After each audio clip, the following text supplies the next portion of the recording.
രാജഹംസങ്ങൾ നിന്റെ പാട്ടിന്റെ വെണ്ണയുണ്ണുന്നുവോ?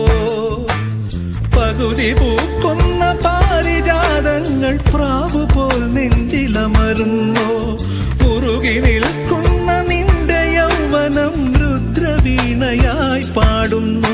നീ ദേവശില്പി